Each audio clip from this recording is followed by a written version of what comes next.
You're listening to CreepGeeks Podcast.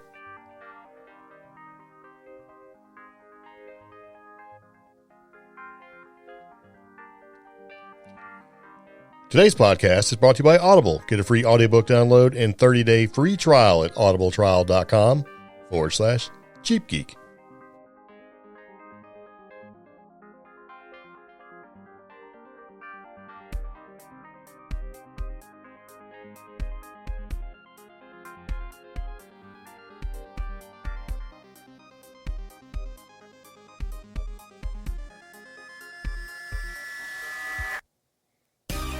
Welcome to the CreepGeeks Podcast, Season 5, Episode 209.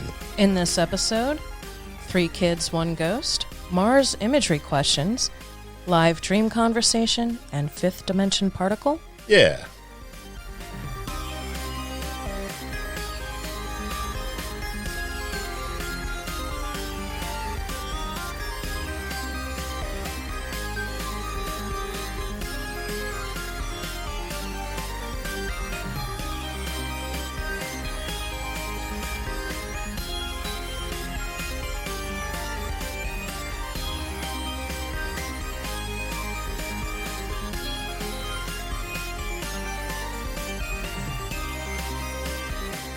All right, so here we go. Welcome again to the CreepGeeks Podcast. If it's your very first time tuning into the CreepGeeks Podcast, I'm Greg. I'm Omi. And we welcome you. That's right. Okay, so we have a lot of stuff to talk about, and if it's your very first time tuning into the podcast, we are a paranormal and weird news podcast where we talk about paranormal and weird news. Yep. And we do investigations and things like that, and do our research into the FORTEAN, or FORTEAN, or whatever we want to call it. Fortiana. Yeah. Okay, so anyway, it kind of goes like this. So we find stuff we find to be interesting on the internet or something we want to talk about, and we talk about it. Sometimes we have people that basically call in to our secret toll-free number. It's a secret. Nobody knows. 575-208-4025. Yeah. And they leave us a message. And that's great. We appreciate that. So if you decide after listening to the podcast you want to contribute, depending on how you want to pronounce it, and you too can call that number, 575-208-4025, and let us know what you want to talk about. Yeah. Yeah. We also have a website you can go to, and there's a Contact Us form that you can click if you're more of the typing type, and you can type some stuff to us. CreepGeeks.com, and Contact Us is on the left. Sure. Sounds good. Yeah. Depending on how you're looking at it. Or is it from my left or from your left? Is that on mobile or desktop? Yeah, it doesn't matter. Same thing. It's all right there. Yeah. So if you want to listen to the podcast somewhere else, like maybe you're listening to it at work, or maybe you stole somebody's headphones and you're Bluetooth connected, you don't know where their phone is, but you're listening to it, right? Can happen. We're available everywhere. So we're on iTunes, iHeartRadio, Google Podcasts, where else? SoundCloud. Pandora, Spotify. It's Apple Podcasts. And now, Audible. Yeah. Anywhere you can catch podcasts, you can catch us. So, okay. So here's the deal. I was cruising through the internet, as I do, reading my news. Reminds me of, is it Austin Powers or no? Okay. Since there's been a bunch of commercials now with Mike Myers and Dana Carvey, the Wayne's World guys, talking about ordering food and stuff like that, I thought back to the movie. I think it's Honey, I Married an Axe Murderer, or I Married an Axe Murderer, or something like that. And where the kid is sitting on the floor in front of the TV, and his Scottish dad's yelling at him, he's like, "Hey!" Make him try to move his head. Yeah. Yeah. So anyway, I was sitting there, and I was looking at the internet, reading things, and I came across a couple of things I thought was interesting, so I went ahead and threw them in here for us to talk about.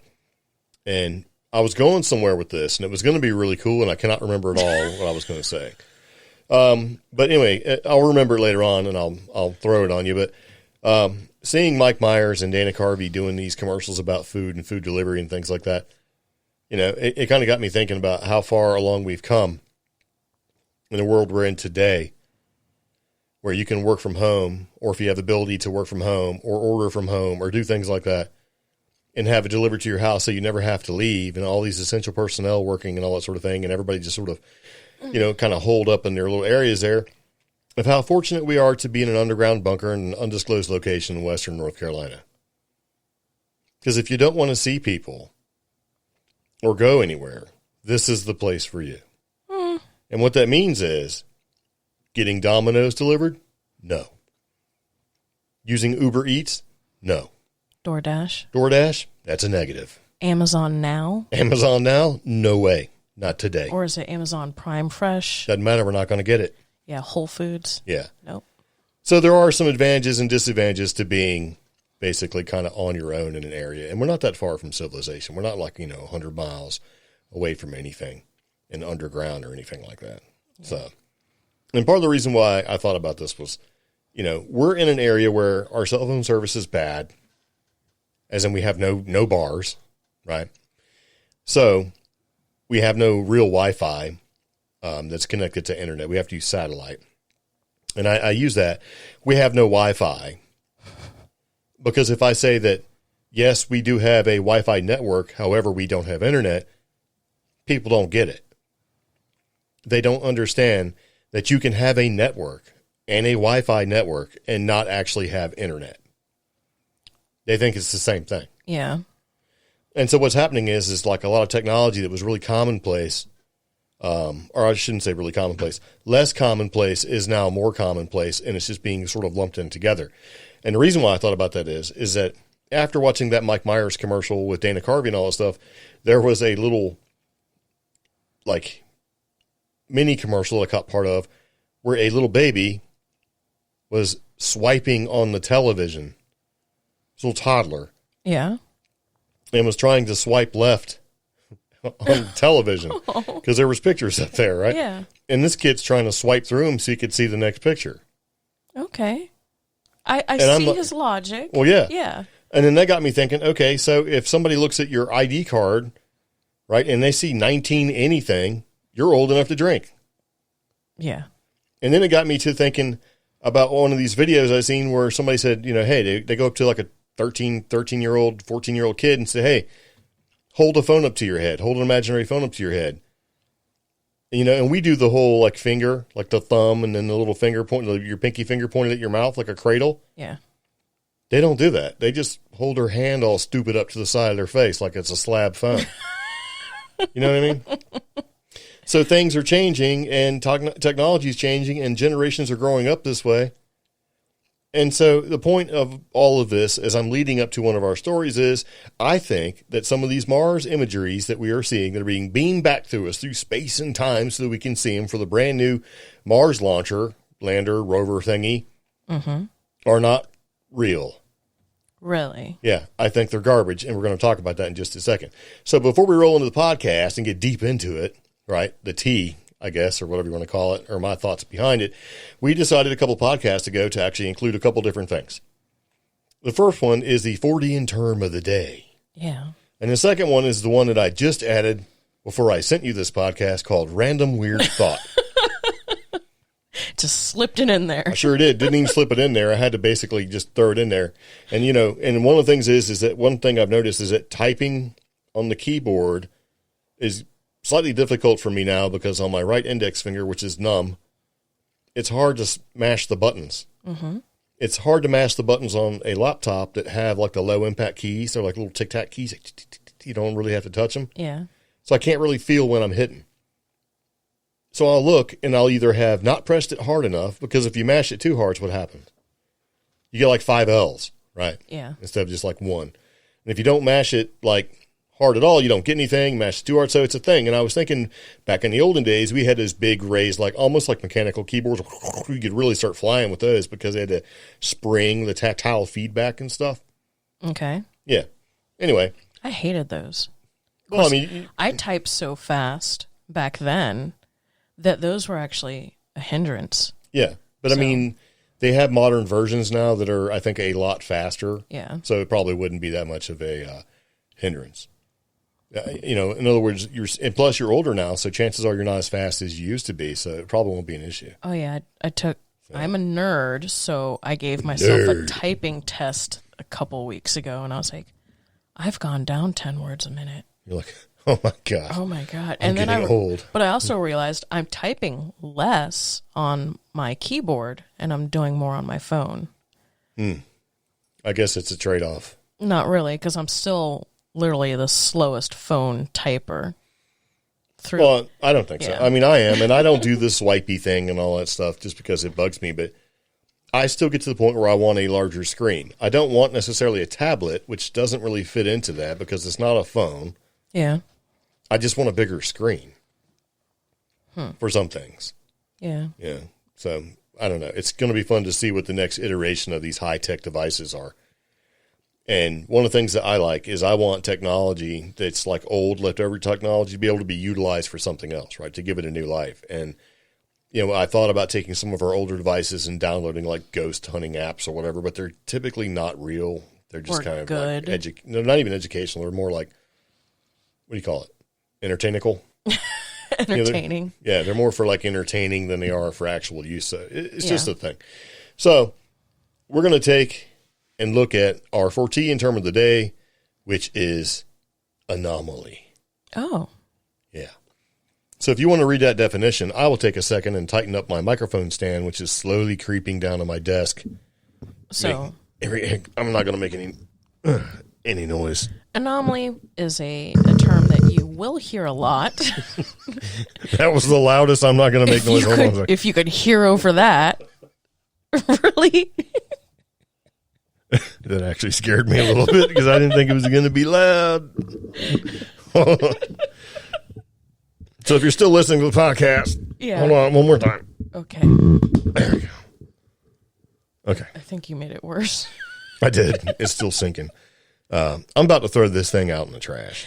You know what I mean? I hate the microphone stands that we have, but, you know, it seems like after a time they experience an anomaly where they just turn completely into the trash they were that when you bought them. Actually, that's an anomaly. Finding a mic stand that doesn't fall apart after like a year. Yeah, there's always something. Is an anomaly. You know, and when if you build a studio and you really sink the money in it and you buy all the stuff that they want you to buy and you spend a ton of money, you probably won't have any of the problems that we have. Mostly. But the deal is that a lot of that stuff is completely not portable whatsoever. True. So we're kind of stuck in that variance of wanting to travel and bring stuff with us. And not. Yeah. So the anomaly is finding something good at a cheap price and high quality. Doesn't exist these days. That's kind of true. Consumer culture. Okay, getting back to anomaly. An anomaly, you've put this definition here, is best described as an irregular or unusual event that does not follow a standard rule or law or that cannot be explained by currently accepted scientific methods or theories. Yes. Now, in addition to that, I have to add, an anomaly is not always an event. It could be a singular piece of data or occurrence that does not match the rest of the data. It could be a outlier factor or experience. It could be anything that strays away from what is commonly accepted. That's about it. That's what you think. Okay. That's not what I think. All right. Yep. You know what I think? What? I think it's an irregular or an unusual event that does not follow the standard rule. See, the thing about anomaly is more than just something strange and happens out of the ordinary. It has to have a little bit of a tangibility to it, to where not only is it strange and out of the ordinary, but it has to be so strange and out of the ordinary that it on itself is something that is noteworthy or worthy of attention. Mm-hmm. You know, if we go outside and the wind is blowing really hard, like really blowing on you, but stops for about half a second, enough for you to like notice that it's not blowing and immediately blow again, I wouldn't necessarily call that an anomaly. No. But if you have wind that's blowing super hard and everything around you is just completely blowing like crazy and there's like this bubble around you and you don't feel any of it and nothing within your sphere is affected by that wind, you're experiencing some kind of anomaly.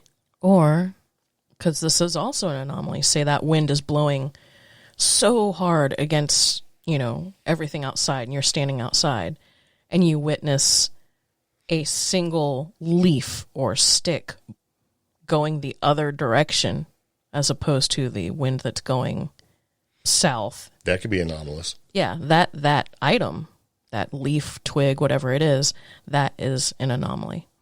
So, or that is the anomaly. The anomaly, Yeah. which isn't necessarily an event. It's a singular item. I mean, it could be. I guess the thing about anomaly is it's out of the ordinary, and it's something that's out of the ordinary to the point where it's probably not going to occur again. True. So now there is a couple, when you're talking about such a broad term like anomaly, there is a couple things that may be a little bit different. Like, for example, when we go and eat certain foods, sometimes I'm going to experience a gastric anomaly, right? It doesn't happen all the time.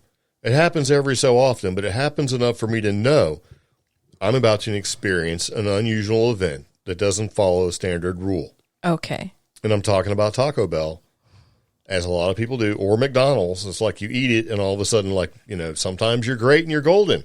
Sometimes you're like, I have exactly 3 minutes to get somewhere safe. But having said that in itself, as well as we'll use an example pertaining to our podcast, like ghosts, the fact that your anomaly, your gastric anomaly, or ghosts do happen, does that make them no longer an anomaly? No, because the situation you're in is always the determining factor as to whether or not you're having an anomaly. Okay. In other words, what's the area? What is it? Like, what's the deal? What are you in? Right? What is your situation? That this anomaly that occurs would be just so completely out of the ordinary that you would actually notice it. Because that's the anomaly. It's not necessarily what it is, I think. It's more of you notice it. Like, what in the world is going on? And once you put the eyes on it, then it becomes something. Because you always have to ask yourself, has it always been like that? I just never noticed it? So perception plays a big role in it. Perception plays a role in everything. Okay.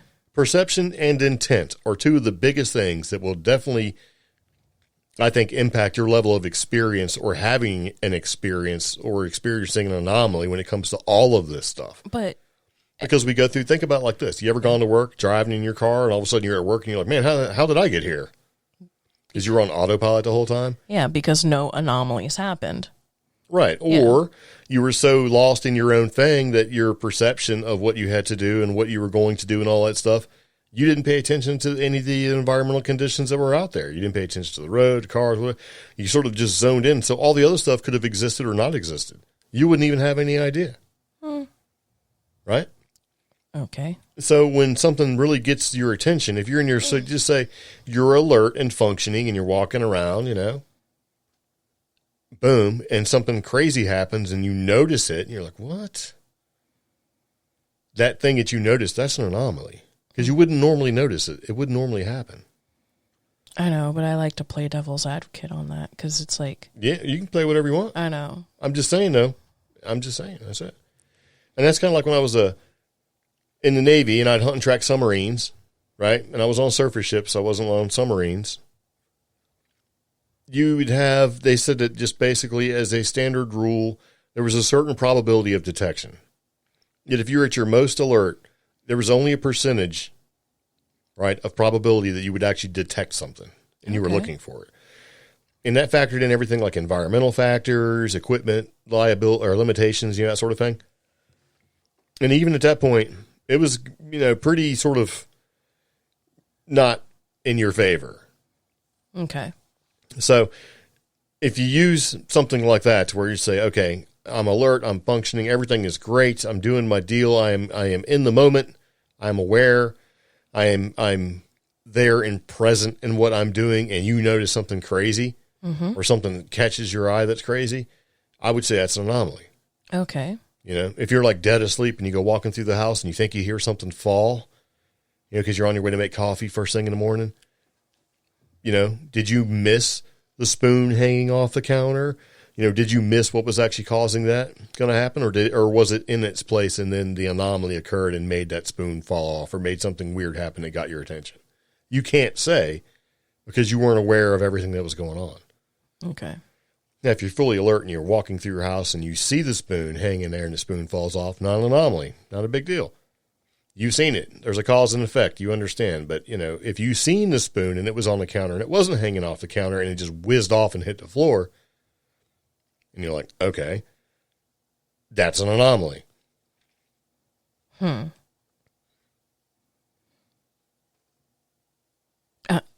I'm stuck on that because it's like, What? I don't know. So for someone who doesn't live in that house and that spoon, they see the spoon and it flies off the counter. That person who does not live in that house, that's definitely an anomaly. For the person who lives in that house and that spoon flies off the counter, sometimes it's no longer an anomaly.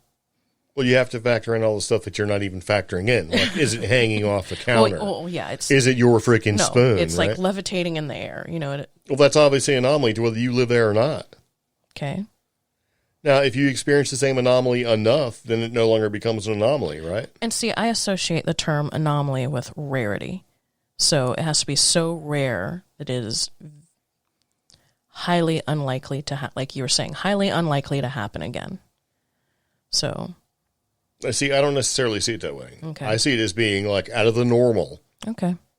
You experience something just completely nutty. What do you call it? It's an anomaly. It can occur again. Okay. It can be in a different spot. There can be different things to make it a little bit different. You know, but see, when you get into that and you start really looking into it, talk about perception and everything, perception and intent. You know, like to me, seeing a spoon go whizzing through the air, this kind of piggybacks off what you were saying. That may not necessarily be something that I would call an anomaly. Yeah. You know what I mean? Because it's just like, okay, in my scale, you know, that's kind of weird, but not groundbreaking, not like, you know, like we talked about last podcast. I think that people use certain terms without putting a real impact to their meaning. Like when people say, oh man, I love Captain Crunch. You know, I don't really love Captain Crunch because I put, you know, love at a pretty high end of the scale there to where you're devoted to it. You know, you're putting all this effort into it. It has a higher, you know, a higher level of importance than, man, I love Captain Crunch. Okay. You know what I mean? All right.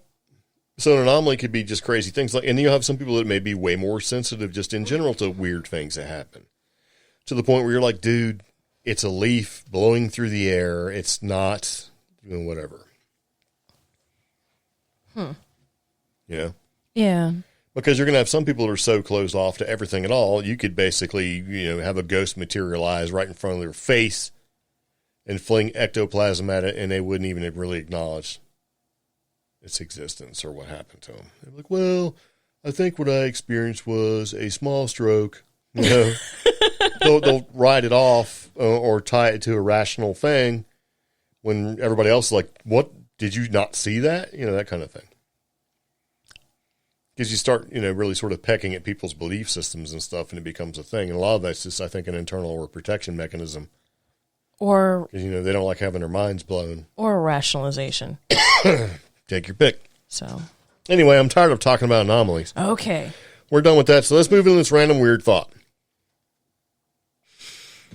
All right. So we talked about Mike Myers and Dana Carvey and commercials and kids playing with technology and stuff and using the example of, you know, hey, if you compare technology that we had versus technology now, it's just different, right? The younger generation all the way around is different.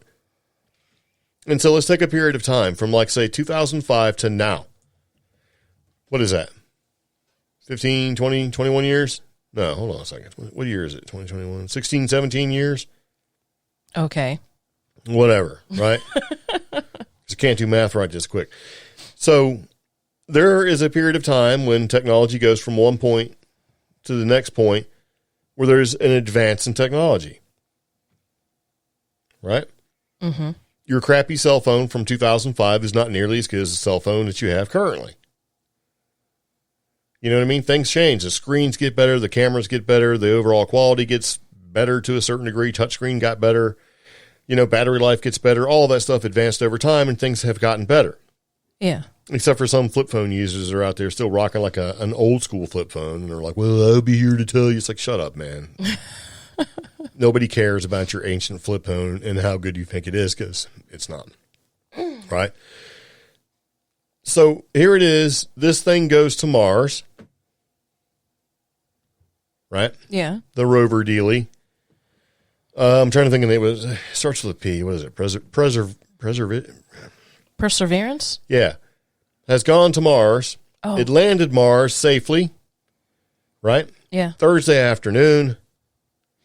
And this is like, February 18th, 17th, something like that. And it sends back some pictures, and it gets to us. Yeah. Now, what I like about this particular article that I'm going to kind of piggyback off of, it's KOB.com, and it's from Albuquerque, New Mexico, and New Mexico has played a part in this rover and the space program. And right? just credit to you, the reason you had a hard time with that, the Perseverance, is because they spelled it wrong? Twice. Yeah. In 2 different spots. Yeah. I was going to overlook that, but you know what? I'm not surprised. So scientists from Los Alamos National Lab will be hoping that everything goes smoothly because of the part that New Mexico, because basically a part of New Mexico is on the rover and it's a piece of equipment that was designed. I believe what it is, it's an instrument called SuperCam, sits on top of the rover, and it fires a freaking laser beam at rocks and soil anywhere from about 25 feet away from the rover. Wow. And what it does is it's supposed to analyze the minerals to determine whether or not there was any evidence of past microbial life. So this thing is up there just blasting crap with a freaking laser up to 25 feet away. Awesome. But the pictures that get sent back are garbage. And that's part of the problem I have. It's like, okay, some of these images are black and white, which I get why you'd use a black and white camera over a color camera. Low resolution. Looks like they're shot through a keyhole. It's just like, this is the stuff I would expect to see in 2005.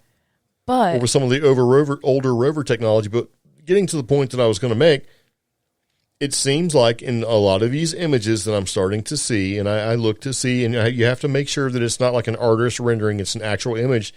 It seems an awful lot like the Mars is a whole lot less red than it's been portrayed in the past. What?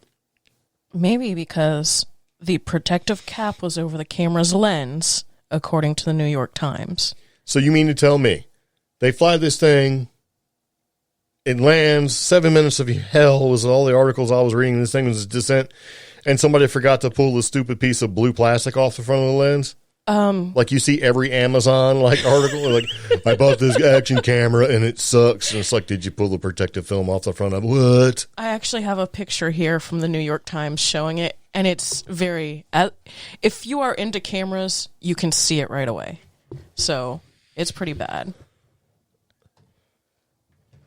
Yeah, that's what I'm talking about. Yeah. So, okay, out of those 2 images, you have one on the left and one on the right. Which one is the one that is without the cap? The one on the right, yeah, which still looks like trash for being 2021. But if you go up more, there are some good pictures. But they should be better than your cell phone quality images. And they may be, but if that's the case, then why are we not seeing images that are great versus the ones that they're showing us that look almost like the same images that were taken in the past that were fed to us? And why is it black and white? And why is Mars in these images less red than it's been portrayed in the past? So I have an answer for the red. As far as the quality, I'm looking at some pictures that are great. I am looking at some long distance pictures that are still so 1990s, not even 2000. And look, and here's the deal. Before somebody jumps in there and tries to explain to us about focal distance and focal length and f-stops and all that crap, we used to work for Canon. We kind of understand how it works. I mean, we could strap a Canon PowerShot camera to this thing and had it fire off 3 pictures in a row in a burst every time and come up with a better looking image, I think. Now, the red. Easy. You're going to hurt yourself with your colloquialism. Allegedly, because that's been brought up in the past, why are some of the pictures less red? Is Mars going through a change? That type of stuff. And part of it lends itself to we are using different camera technology. And second, NASA used to heavily touch up, or at least somebody in the government used to heavily touch up the photos before they were seen by the public.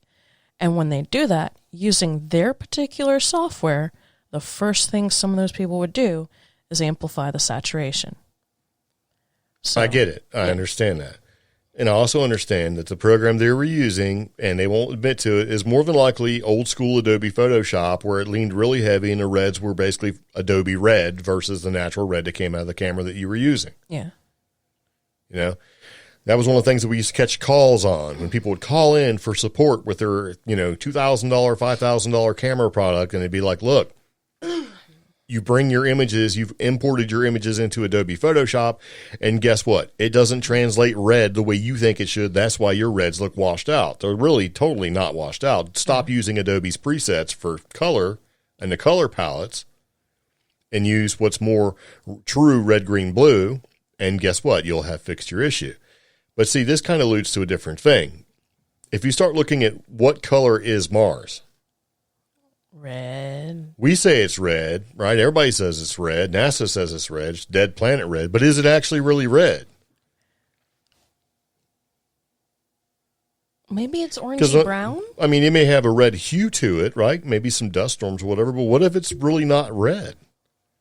What if they're slowly removing the red filter off these images so they can kind of get it to where, in another 5 years, we won't really remember Mars as being a bright red planet and more of a natural dirt brown planet like we would expect to see, like maybe, like how we would expect the Earth to look with no vegetation on it and actually just look like a dark brown kind of rock. But see, even then, I mean, like some of these pictures that I'm looking at, like I'm looking at a really nice picture. This isn't from the actual rover itself. It's from what I think is whatever landed it, maybe.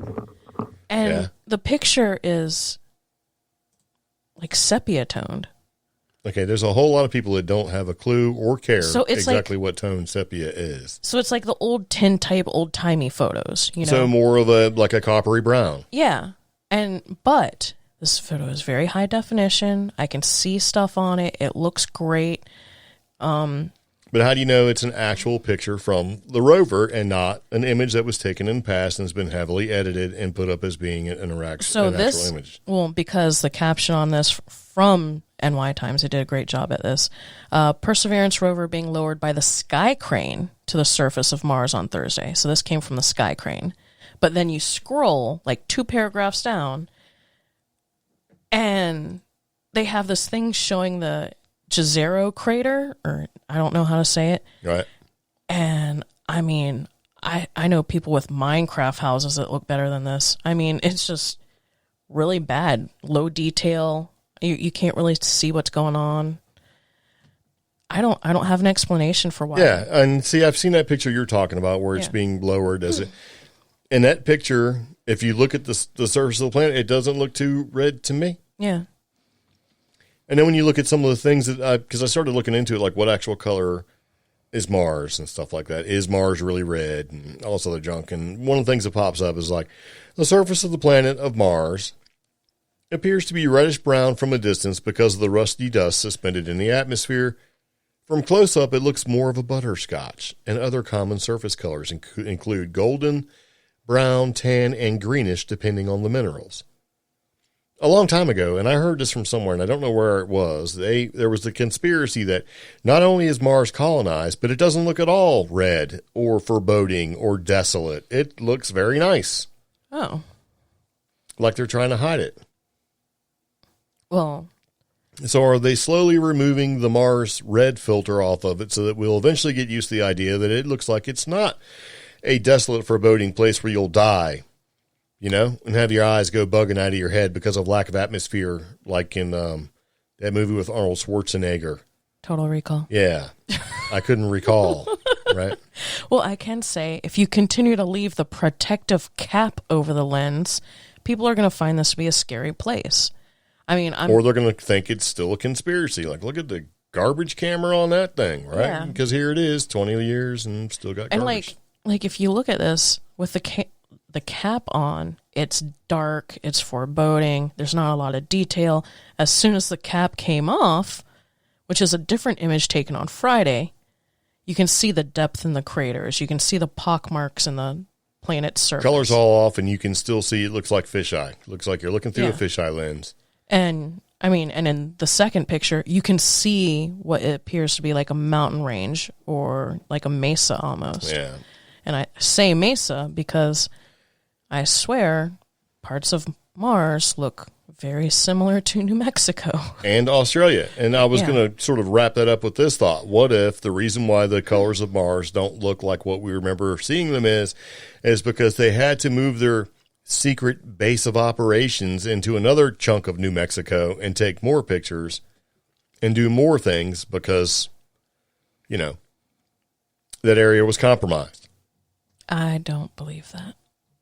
You can believe whatever you want, right? So can I. I'm just saying it just seems awful. It just seems like we should be seeing more and doing better. And I get that you have to transmit that JPEG image all the way, through however far it is. And I understand it's this vast distance and all this stuff, but it's also being able to benefit, right, with 15 years of photographic imagery and compression and advancements and all that stuff to where that image, you know, is a lot less file intensive, or it could be, but can pack way more information in it. So in other words, yes, it's a big giant picture and probably has a heavy file size, but with the technology advancements that we have and compression being the way it is currently, that should not be an issue. I don't think the images look as good as they could. I think there's something off with the whole imagery thing as far as what's coming off of Mars. So that was my weird thought. Okay. So there you go. How do you feel about that? Doesn't matter. Oh, really? I don't. I would like to believe that we're still facing a lot of challenges regarding getting good imagery from Mars. I mean, things like gravity and the pressure on all the optics and the lenses and things like that. Whole bunch of space. Yeah, I get all that stuff. I would like to think we are still in our infancy in trying to improve some of that stuff. Well, sure, but I think we should be better off and better all the way around. I get it. Okay. You know what I mean? But I'm just kind of going back to, what if they're slowly changing the color of the images that we see of Mars to make it less look like red hell and more like, let's go downtown in the brown because it's nice. You know what I mean? Okay. That's right. So, okay, moving along in the podcast, going back into it again, because that was the weird thought for today. And the first, just in case we need to recap, the FORTEAN term of the day was Anomaly. Mm-hmm. So we got done with random weird thought. And let's talk about this. Now, the reason why I put this in here is because sooner or later, people are going to really start talking about it. And I've seen the video, and I'm not that impressed, but I got to put it in here because I know it's going to become popular, and people are going to be like, hey, did you see that video of these 3 kids talking to a ghost? Yeah. And what it is like 3 toddlers, and they're basically talking to something, because you can't see. It's nanny cam footage, like baby cam footage. Yeah. And they're basically saying how they don't like it. They're telling it to go away, and they don't want to play anymore, and all this stuff. And they're all doing it. You know, they're pointing at it. They're telling it. You know, they're just done, right? In a little kid way, they're like, "Man, you're out of here. We don't want to play anymore." And they're all pointing to a corner where there's nothing there, because with the particular video that we have, you can see the room. Yeah. And it's kind of sketchy, man. It sounds kind of weird. I don't want to play too much of it. I'll play a little bit. I still can't get it to play, so.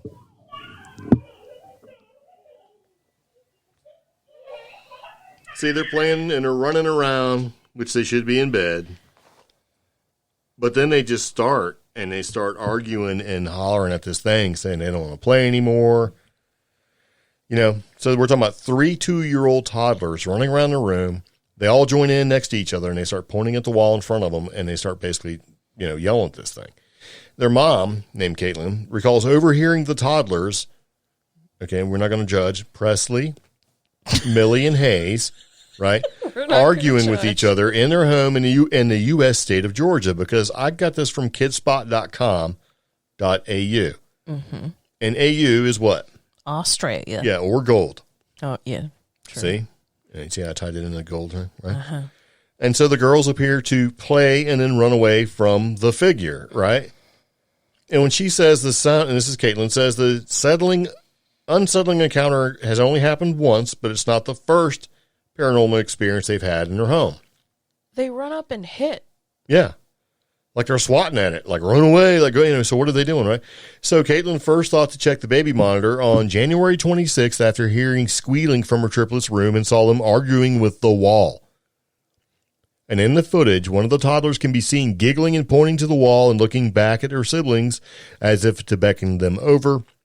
They all walk over to the wall. Oh my gosh. Before the first toddler runs away and another of the children points at the wall. And in the 5-minute video, you can see how these 3 girls suddenly all look in the same direction, begin a conversation with an invisible figure, and later the little girls start a strange game. At one point, it looks like the girls hide as if in fear of the apparition speaking to them. Almost like playing hide and go seek, right? Yeah. And it says, although the strange encounter has not occurred since, Caitlin's mom claims that the triplets have awoken in the night since, claiming a monster was in the same spot. Great. And she says, I know in the video they're yelling, but I think they're playing. And we've had a couple other spooky encounters before, like the girls' toys going off when they were asleep, so this isn't the first. That, I don't know. So why were you not impressed by this video?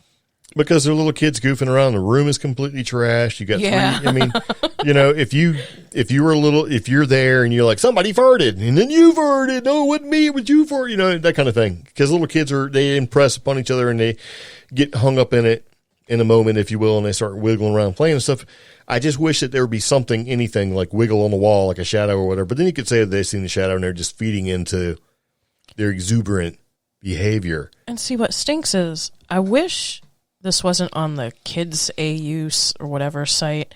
I wish I could see like the YouTube of it or something where I could blow it up, because you do start to notice it seems like there's a little bit of shadowy depth right there. And we all know CCTV cameras are not the best. Well, we don't know what kind of camera they have. We don't know if it's just pixelation. Yeah. We don't really know, but it just seems, if you watch the entire video, and I did watch it. Yeah. And I'm, of course, not going to play it because you can't really play it. They all start chiming in, basically telling this thing to go away or whatever. And the thing about the kidspot.com AU website is that with the video that they play, it doesn't get that spooky. But when you look for it, and if you find it, a link to the video being served somewhere else, it is a little bit kind of spooky, but it's still not spooky enough to where the hairs didn't stand up to go, what? I don't know. Right at the beginning when they first notice it and one of them runs up like full speed to swat at nothing, that kind of got me. Well, Yeah, but I've seen kids do other stupid things too, so. Okay. Like if they're all just pretending and since they're all toddlers, they're all the same age, they're triplets. Yeah. One's the tough guy, one's the sensitive one, one's the thinker, whatever, right? Okay. So, and I think about some of the things that said what was it? It wasn't YouTube. I think it was on Facebook or something. This is like, toddlers are stupid. Yeah. Something like that, where it's like, he shows a kid throwing a temper tantrum in his winter coat. It's a dark, wet, gray day. They're at the beach. This kid's just laying in the sand, kicking the feet around. Yeah. Because the parents wouldn't let him go swim. Yeah. Even though it's like 30 degrees outside, that kind of stuff. Like, kids are stupid. So, yeah, I don't know. It's just a thing. But I saw a new one, and it was like, this is my kid mad at me that he can't drive the car on the commercial on the TV. Yeah, stuff like that. You're like, what? Because they do that. They throw fits, for stupid reasons and stuff. So, I don't know. It was kind of a weird thing. So, we do have a link to everything we talk about in the show notes. So it's in there if you want to take a look and follow it up and see. I'm not that blown away by it, honestly, but it is something that people are going to talk about because there are kids involved. And when you talk about kids and cribs and in the room yelling at demons or whatever, you got to think about paranormal activity with a little kid standing on the edge of the bed. Or the fact they trashed their room and it's clearly past bedtime. Oh, yeah. These little dirt bags have just ripped it up. It looks like they got into like a whole bag of Skittles. Yeah, the whole thing is destroyed. There you go. Right there at the 31 mark. A Skittles appears? No. A very large insect flies past the camera. Yeah. Is it an insect or is it something else? So if it's a big insect, maybe that's what it was. It's like some sort of big, and that's what they were swatting. Yeah, maybe they at, were, There we yelling go. at a bug on the wall. Yeah. It is Australia. They do have weird insects there. No, this is in Georgia. Oh, it is Georgia. They do have weird insects in there.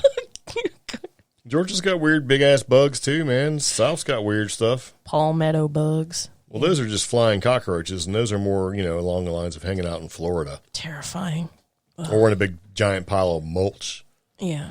They seem to like that because when I lived in an apartment at one time in an undisclosed location in Virginia Beach, the apartment people would, do fresh landscaping, right? Yeah. And they would show up with these pickup trucks and trailers full of, like, mulch. And they would mulch around the bushes and stuff like that. And what happened is these bugs, these big, giant palmetto bugs, would go crawling up the brick wall and come into the hole where my air conditioner was. Oh. So it'd get a little hot because, this is an older apartment building, but it was nice. You had the wall unit like built on the wall, so you turn on the old power button, let me get some breeze in here and blow this big giant palmetto bug in your house. That's awful. I had one in the bathtub one time, and I went to get in the bathtub, turned the water on and seen this thing, and the water scared it, and it was running around the bathtub about 200 miles an hour doing laps. Scared me so bad I ripped the towel rod right off the wall. Because it was big, man. The bug was like 3 inches long and hauling ass. And I was in a vulnerable state. See, because I didn't want to die alone in the bathtub, right? You wouldn't have been alone. You would have had the bug. The bug probably would have ate me by then or been long gone. So I used my left hand to grab the towel rod, right, to sturdy myself because I was bending over to make sure that I flipped that stupid switch so that it would blow the water out of the top so I could take a shower, and that's when the bug started hauling ass, and it scared me so bad I ripped it right out of the wall. Sorry. Yeah. And then of course, I threw it at it, and it didn't do any good, and then I had to call the maintenance guy, who was actually very cool, because the way this thing was made, he had to basically put a new one on. He had to, like, redo wallpaper and stuff because the way it was all put in there, because I couldn't see any way to take it apart. Yeah. And I told him, he just laughed at me, put a new one in. So I will call him Kevin. I don't remember his name. It started with a K. Okay. Probably was Kevin. So anyway, we're going to take a second and take a quick break on the old CreepGeeks podcast, and we do appreciate you listening. We'll be right back. Yep. Audible is audio entertainment that entertains, educates, and inspires. For you, listeners of CreepGeeks Podcast, Audible is offering a free audiobook download with a free 30-day trial to give you the opportunity to check out their service. To download your free audiobook today, go to audibletrial.com/cheapgeek. Again, that's audibletrial.com/cheapgeek for your free audiobook. Yes. Thank you. Yeah. Okay. So let's talk about a couple different things. I'm going to reorder this. With the recent terrible weather that's been occurring in places like Tennessee and Texas, just the East Coast in general, right? Yeah. I came across this article, and it doesn't really necessarily apply, but it does have some of the aspects of a paranormal podcast that we should talk about. Okay? Okay. Now, this person is either genius or not. Kind of depends. So I'll read you the title, and you tell me. Snowbound man confesses to fake murder, hoping police will plow his road. Genius. That's what I'm saying. Right? So this guy says, with the road outside his home having not been cleared for days following a huge snowstorm, a housebound Ukrainian man came up with an audacious plan to rectify the problem and confess to a fake murder so that the police will have to plow his street in order to arrest him. And this was an article I seen on Coast to Coast AM, right? Right. Mm-hmm. It says the ill-conceived idea was reportedly put into action when the unnamed homeowner in the village of, I can't pronounce that, called an emergency hotline and basically shared a story he made up.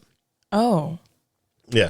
And so in the midst of a particularly vicious fight with his stepfather, the man told authorities his temper got the best of him and he proceeded to stab the senior citizen in the chest multiple times. It's terrible, right? The unfortunate victim, the homeowner lamented, was now unresponsive on the floor and seemingly dead.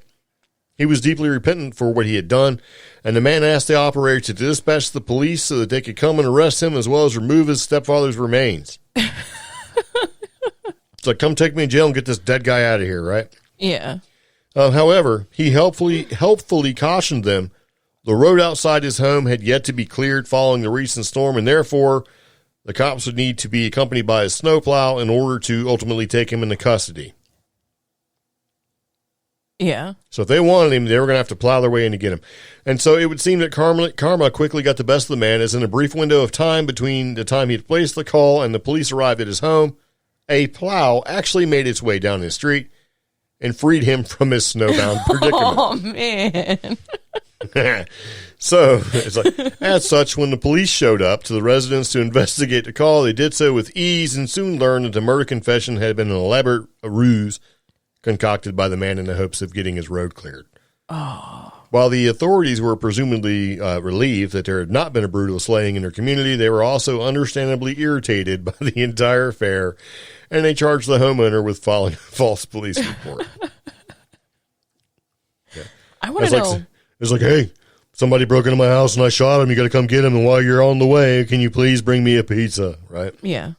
But I want to know what drove him to that. I mean, like, how many days? They say 4 days. They said several. And this is in Ukraine, so it was probably a lot of days. Maybe it's like 5 days of him being stuck. And he probably had to get to work. Yeah.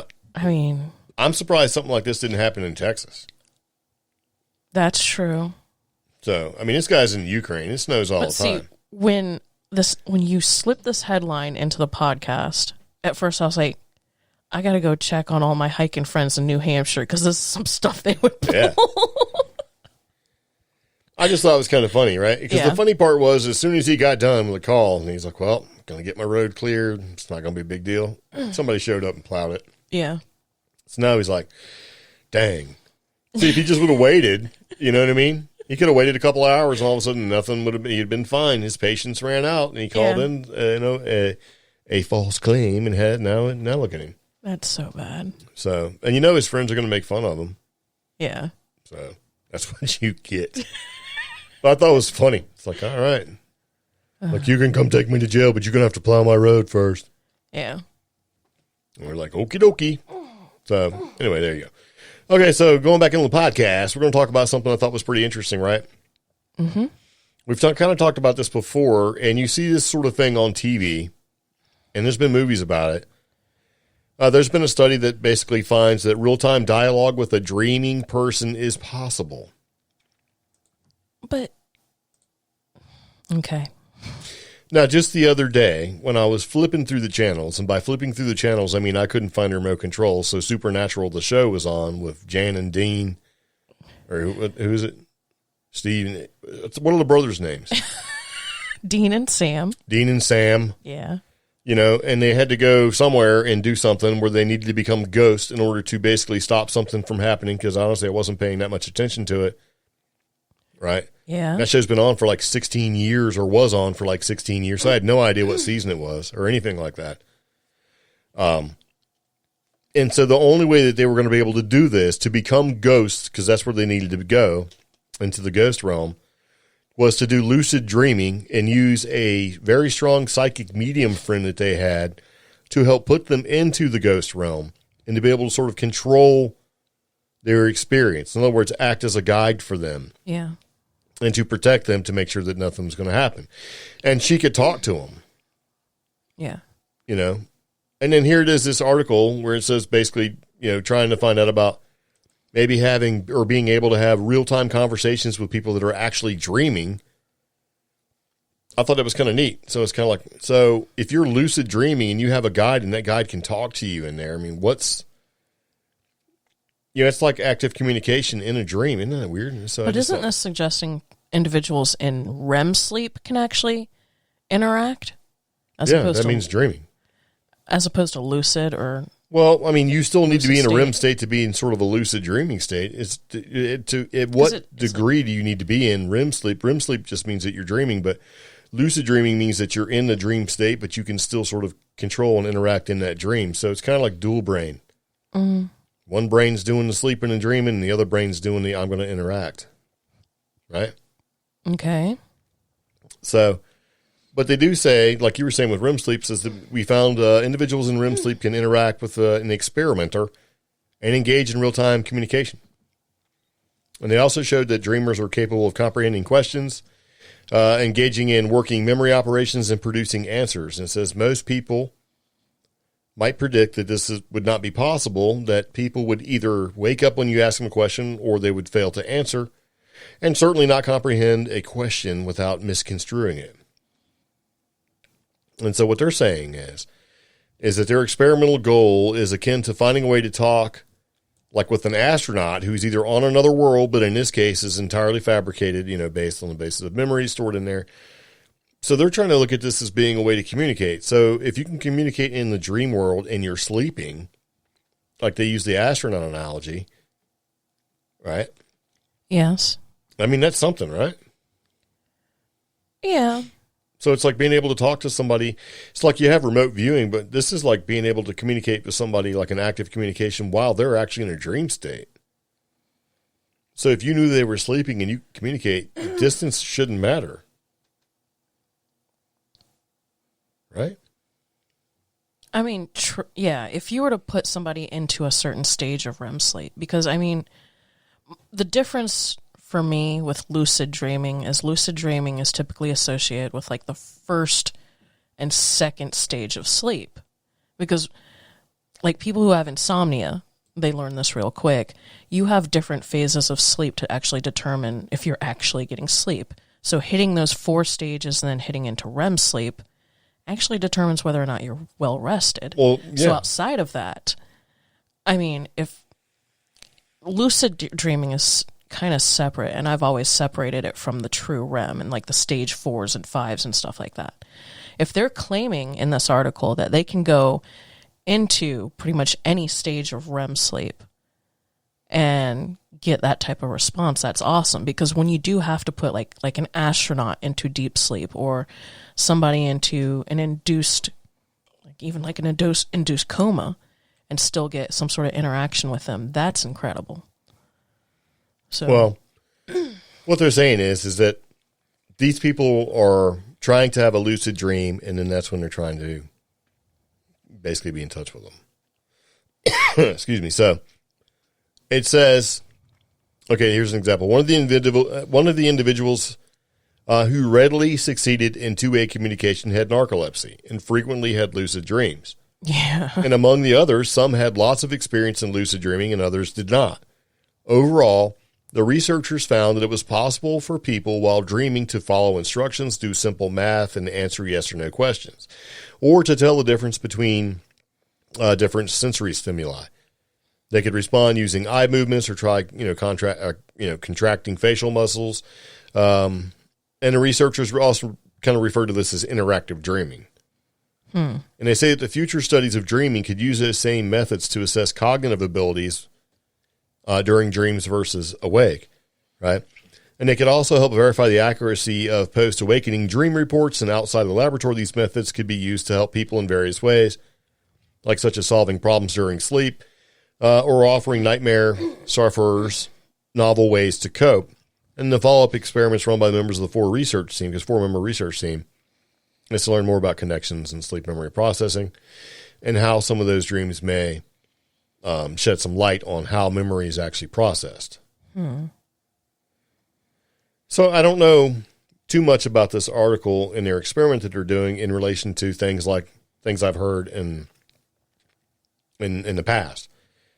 Like when I was a little kid, I read an article in Reader's Digest where this guy was a prisoner of war, and what he did in order to remove himself from that terrible prisoner of war situation when he had times of rest, like trying to sleep, was that he would pick a project, and that project was building a house, and he built that house, every single bit of it, every piece, every bit of the process, buying every nail, every screw, every piece of wood, sawing everything, putting it all together in his head. Yeah. And by using that focus, right, and basically that one task that he was to complete was to build that house, he was able to concentrate on only that. And even when he would dream, he would still be dreaming that he was building that house. And so that everything else, all the terrible situation he was in, the noise, the bugs, the rats, all that other crazy stuff just fell away and allowed him to go to a safe place, to get rest, to keep his sanity, to keep alive, and do all that sort of thing. So, so there is some idea that you could program your brain to solve problems while you were sleeping. And most people don't do it. They just try to go to sleep, right? And there are some people that basically try to solve problems. And one of the things that I do in order to try to go to sleep so I get to sleep quickly is I will pick a project that I'm working on or that I will work on and try to complete the task in my head mentally before I actually do it. Because of that article I read of that dude who was a prisoner of war for years, because that's what he did. And it worked for me really well when I was in the Navy trying to sleep on a loud ship. I would start the process of doing the task and basically just want to pass and not be asleep in less than 5 minutes. You know what I mean? Because by concentrating on that task, you're able to let everything else go. And see, I have such a hang up with sleep because I have a hard time getting to certain stages of sleep, regardless of the task and that other thing, mostly because my hang up is ensuring that I get sleep.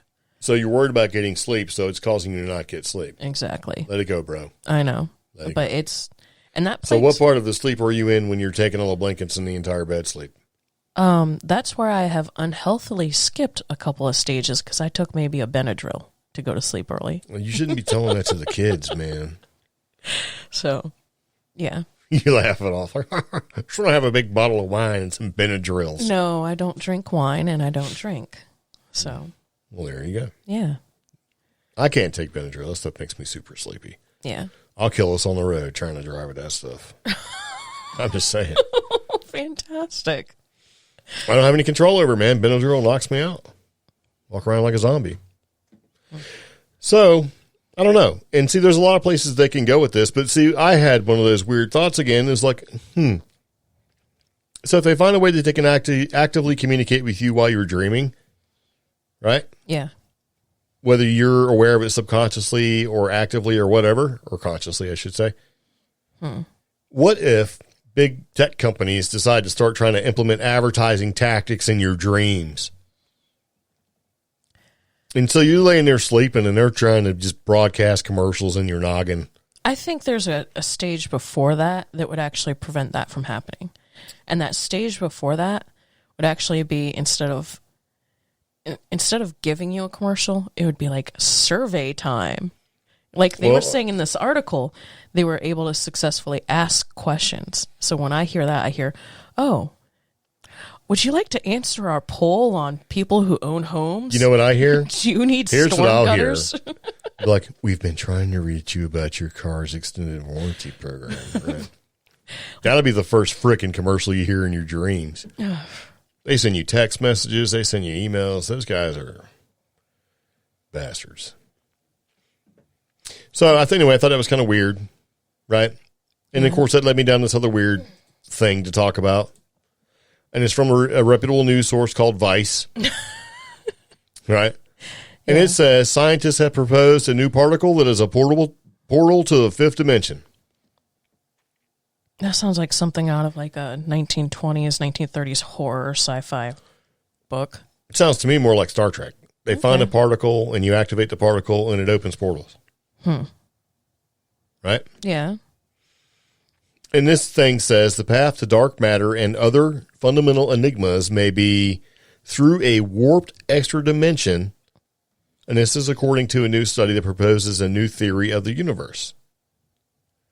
Because we've often talked about portals and stuff, right? And like, what if the pterodactyl that you see flying through the air, which is what they're calling thunderbirds or rock or whatever, doing his own thing, flies through a portal, winds up in your dimension for a while, your reality for a while, flies through the other portal, and he goes back to doing his own thing. And Bigfoot and all the other stuff. So scientists want to search for a hypothetical particle that can act as a portal to a warped fifth dimension that mediates the cosmic realms of light and dark. Okay. This is like Stephen Strange stuff. Okay. So what if you capture this infinity particle or whatever it's called, and you can go from one dimension to the next, right? So it says you would be forgiven in assuming that the sentence is more like a science fiction synopsis, that it may actually be the mind-boggling upshot of a recent study that basically seeks to illuminate some of the most persistent enigmas in science. So the existence of this speculative particle could provide a natural explanation for the abundance of dark matter, which is an unidentified substance that accounts for most of the universe's mass, and resolve the intractable problems about subatomic particles known as fermions. Right? Okay. So according to the new research, which was published last month by the European Physical Journal C, the study adds that the presence of new physics can explain these fundamental mysteries by presenting a model of the universe with a fifth dimension that can be transversed by particles. Right? In the fermions, right? Mm-hmm. And so the story was authored by Javier Castellano and Matthias Neubert. And these guys are theoretical physicists at Prisma plus Cluster of Excellence at Johannes Gutenberg University, Mainz, and blah, blah, blah. I don't really know where. Anyway, at the Department of Theoretical Physics and Cosmos at the University of Granada. Okay. Yeah. Or Granada. Whatever. And they basically say, we've been working on a similar topic for quite some time. And this is in an email that they sent. Our initial motivation was to explain the possible origin of fermion masses and theories with a warped extra dimension. We knew that masses of these constituents had special features which were crying out for an explanation. So the researchers were part of a long scientific tradition that questions basically whether the four dimensions that humans can comprehend, which is like 3D space and time, are really all the universe has to offer. So the line of research has produced 5-dimensional field equations that express the implications as an extra dimension would have on the universe. So they're saying that, okay, since we've been doing only 4D equations, what if there's really 5? In other words, is the fifth dimension really real? So how do you explain the fifth dimension? And what they're trying to say is that researching these equations in relation to the fermion masses, the team sketched out the existence of a new scalar field associated with the speculative particle, which is roughly similar to the Higgs field associated with the famous Higgs boson particle. See what I'm saying here? Okay. So what they're saying is that if this particle actually exists, it could explain the fifth dimension, and it can explain why some of the random results that they've been having trying to figure out the fourth dimension don't actually work because of they're not factoring in the fifth dimension. Well, so how do you explain the fifth dimension? You explain it with the particle. And see that I have a hard time with that because humans can comprehend 4 dimensions. 3D space and time. If you throw in a fifth dimension, you can't, in layman's terms, how are laymen supposed to fathom that? By saying that fifth dimension is that particle, or actually giving that fifth dimension some form of identity? Like, maybe the fifth dimension is reality. Maybe that's something. Or maybe the fifth dimension is paranormal. Maybe the fifth dimension is the unexplained, and what basically causes the unexplained is this random particle.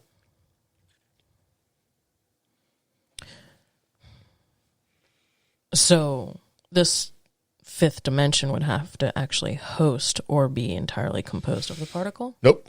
Okay. This fifth dimension could be the thing that allows you to get into this dimension, this fifth dimension that you're not even aware of. In other words, it can allow you to sort of open a portal to be aware of it. And because the heavy particle could offer a unique window into dark matter because it would be able to mediate a new force connecting dark matter with its familiar visible counterpoint. And see, that's a problem. I have a problem with that fifth dimension being defined solely by this particular particle.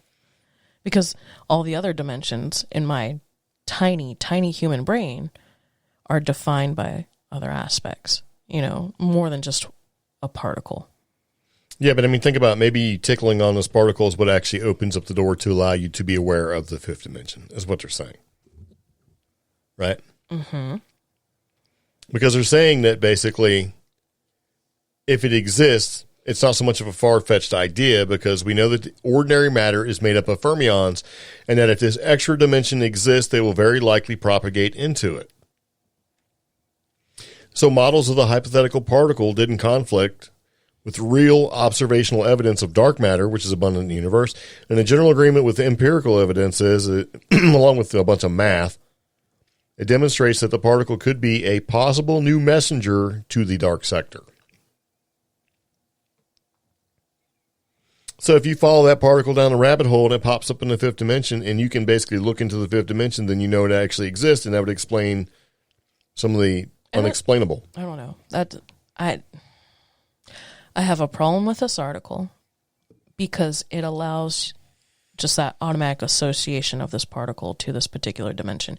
It allows leeway to jump completely to that conclusion, where I think a breakdown of these dimensions and what else does this particle suggest about our reality?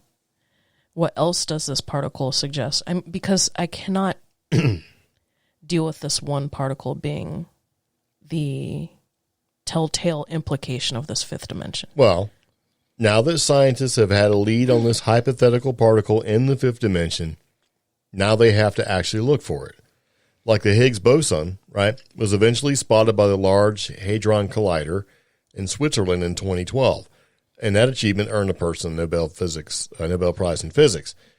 So, since they're sitting there thinking about it, they're going, oh, wow, you know what? What if there's a particle that allows this? And now they have to go looking for it. So if they go look for it and they actually find it, then they know what happens. They know that the fifth dimension actually exists. I would actually look for something else, some other particle that would also correlate that. Like metachlorides or whatever those things that they use to describe the force. Or like if you do the Google rabbit hole, the Tesseract, like in Marvel and stuff. Tesseract? Yeah. So. Then you get into toroidal energy and things like that. But what they're saying is if this is a particle that actually exists, there should be evidence of it actually existing. And if you can find that evidence of it actually existing, then it would basically open the door that, hey, along with the fact that dark matter actually exists, there's something else outside of all of this that's related to all of this that exists as well. I think they're looking for evidence of the particle. Not that the particle causes the fifth dimension, but is an evidence of the fifth dimension being, existent. Okay. You know what I mean? You can, like, if you knew that there was this mythical animal out there, or you hypothesized there was this mythical animal out there, and you keep looking for it and you can't find it, and you're like, you know what? Maybe looking for the entire animal is just not going to work because it hasn't worked so far. Let's look for evidence of the animal. And we know it eats. So let's look for poop. If we can find this mythical animal poop, right, then we know that that mythical animal exists because we have found evidence of it in the form of poop.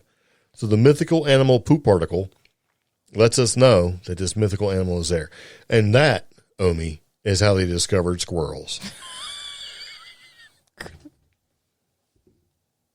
See? Nobody had ever seen a squirrel.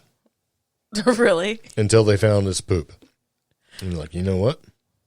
There you go. I am speechless. I know. I was too when I read that. So, one could study the potential role played by the new scalar particle in stabilizing the extra dimension. They could also eventually lead to an interesting cosmological history of the universe that might lead to the production of gravitational waves. And this interesting line of research could basically go on and on and on.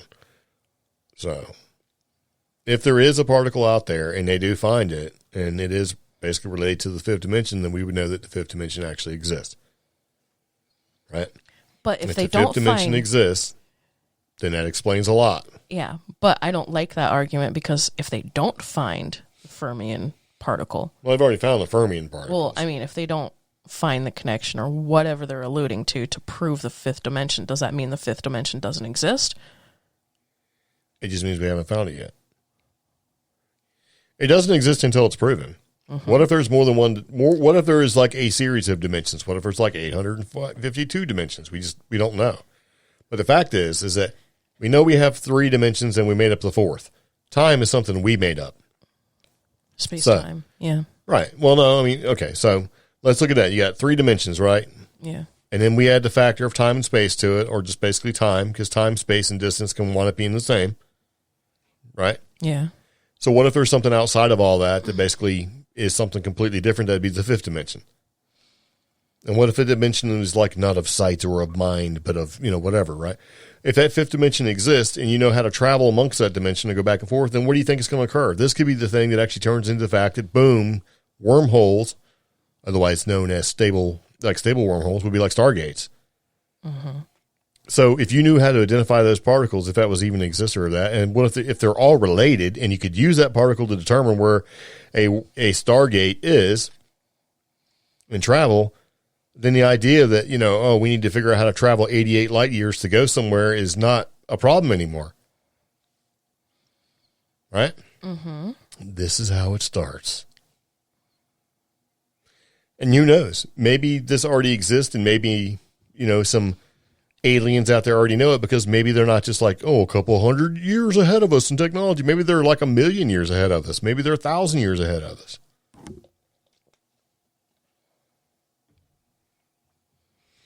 And they seem to have more advancements, not proving that the thing actually exists, but proving evidence of it actually existing. In other words, not finding the particle, but finding the evidence that points to the fact that there is a particle. That's how you find a black hole. Yeah. You don't look for a black hole. You look for evidence. Absence of everything. Right, or the impact that it's having in the surrounding area. Yeah. And so it's kind of the reverse way to look for something. So if that actually happens and this thing actually exists, then this starts to tie in a lot of what science fiction people have been writing about for a long time, right? Mm-hmm. So I don't know. Or the mythical animal poop particle. MAP for short. Yeah, but I just I dislike that, because that also suggests, because we find the footprints, and because I think I found the poo, that definitely 100% means, since that theory is applied by scientists looking for the 5th dimension, that's proof that I can apply that theory to Bigfoot. It should be, actually, but they don't. That's the funny thing.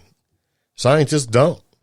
You can say, well, with all the evidence we have, and all the outliers being taken care of, like facts like these people don't know each other, occurred at different places, different times, right? Mm-hmm. All the factors to separate so that you have a real, genuine sort of evidentiary experience, and use all that information, and you put it all out there, which by their own explorations, these, should prove the fact that there is a Bigfoot or large bipedal animal out there. They won't buy off on it. But you expect me to believe there's a mythical particle called the boson particle, that connects time, space, and everything else together and proves the existence of dark matter. So I think that's a that's kind of douchey. You know what I mean? So you have physical evidence in the way of, let's just call it non-direct evidence, right? Mm-hmm. And you apply all the factors to the same thing that you've applied to prove the non-existence of something, mm-hmm. but you won't take it. Because the people who are trying to prove the boson particle or these fermions, they're using scientific theory, scientific method. They are eliminating anomalies. They are eliminating variables. They are adding some variables before, to a lot for this, whereas finding a footprint in the woods, especially now, these days, where we have one variable or our own 5th particle, which would be creepypasta and the internet and looking up how to do a footprint. And yeah, but you know what, though? Mm-hmm. Defeating your argument by saying this, the sheer number of people out there who are experiencing these and reporting these events blows away the idea of fakery and everything else.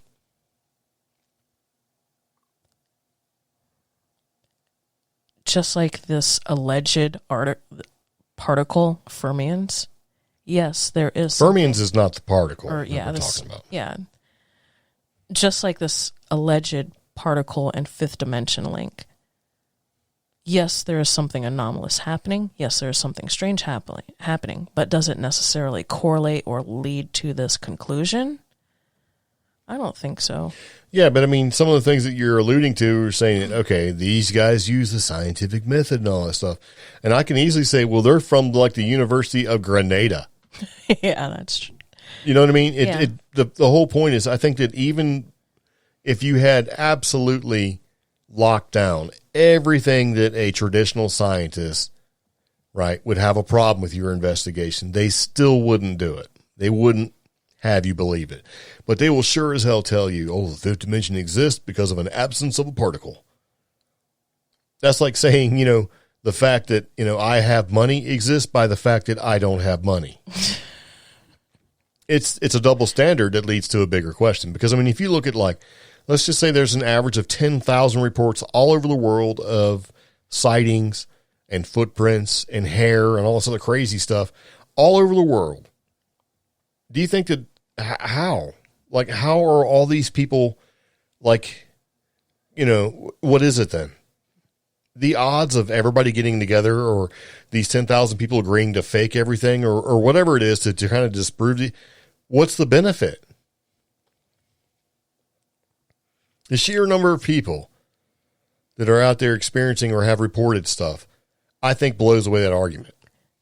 The benefit in both circumstances, whether it's like proving ghosts or Bigfoot or whatever exists, or proving this particular dimension exists, the benefit is to make the universe a more wondrous and interesting world. See, here's the deal. I get all that. And that's not the actual benefit that they would be looking for. Most people, when they have an experience, are not out there trying to change or prove the world. It's a small number of Bigfoot researchers or cryptid researchers that actually do this sort of thing. Most of your reports come from people who are like, what the hell is that? Because they've experienced an anomaly. Right? Mm-hmm. Yeah. Now, here's how these scientists get off the hook and don't have to prove things to the extent that they want Bigfoot or anybody else to prove that there is an existence of Bigfoot. You know what they're called? What? Theoretical physicists. If I'm a theoretical Bigfoot researcher, I just have to pose the idea out there. Yeah. And if it ever gets proven, or if I can prove it, I win. So, at this point, from here on forward, I would like people to know that I am a theoretical, cryptozoological, ghost investigator, paranormal guy.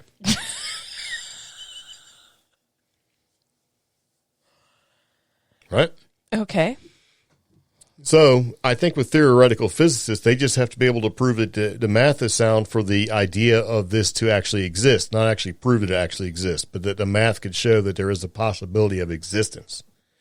So if I use statistical math, right, or even epidemiology, which is the study of statistics, then I could basically say, epidemiologically speaking or statistically speaking, the likelihood that people that are making these reports are being factual and truthful is really high. Okay. And so if these people believe they've seen Bigfoot, statistically speaking, they've seen Bigfoot. Because really, epidemiology is the study of what? Coincidence. Yeah. I live in a trailer park under the super high tension power lines in Arizona somewhere. There's 125 mobile homes. 80 of the kids that are born there have some kind of genetic deformality. What's the only thing they all have in common? 1, living in a mobile home. 2, living underneath high tension, high power electrical wires. Living in Arizona. Living in Arizona. So out of all those, what's the one that's the anomaly? Many people live in mobile homes. Many people live in Arizona. Those high tension, high electrical power lines, though. Yeah. And the weird radiation coming off of them is what's making people grow hands out of their foreheads. I don't really have to prove it. There's statistical research, the coincidence of all these people having it, that's what proves it. Mm-hmm. They do that with exposure to water and contaminated stuff as well. Same thing. So anyway, there you go. There's your food for thought for today. Too much. Yeah. So there you go. If you're looking for a warped fifth dimension that mediates cosmic realms of light and dark, there's a new particle for you. It's a particle for the fifth dimension. It could be a particle to something. So whatever. It's theoretical. That's true. All right. So at this point, I think we've ran this podcast into the ground for this particular episode. So we're going to go ahead and take a second and wrap it up. What do you think about that? Sure. All right. Go ahead. Go ahead. Do what you got to do. Oh, well, I do want to thank everybody for tuning into the podcast. Again, links to everything we've talked about are in the show notes for each episode. Check those out. If you want to talk about or, tell us something about this episode or anything, you can give us a call, 575-208-4025, or contact at creepgeeks.com.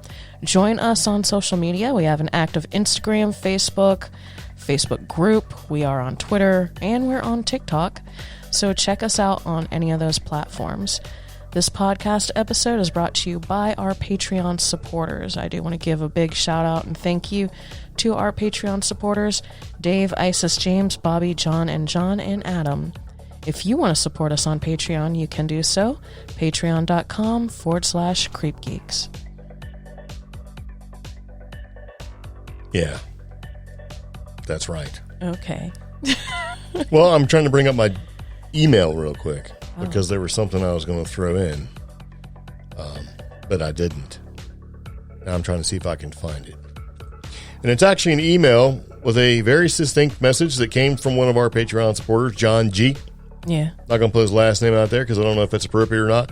And I meant to respond, but I did not because I'm a dirtbag and forgot. That and the weather was really bad and we lost signal quite a bit. And it says, cold, windy, wet night, listening to Creep Geeks. Thanks for another interesting show. Okay. And I'm like, thanks, bro. I appreciate it. So appreciate it, John G, very much. So anyway, I think that's going to go ahead and wrap it up. So I just kind of want to throw that in there. So That's all I got. Are you done? Yeah. All right. So anyway, see you later. Take it easy. Bye-bye. Bye.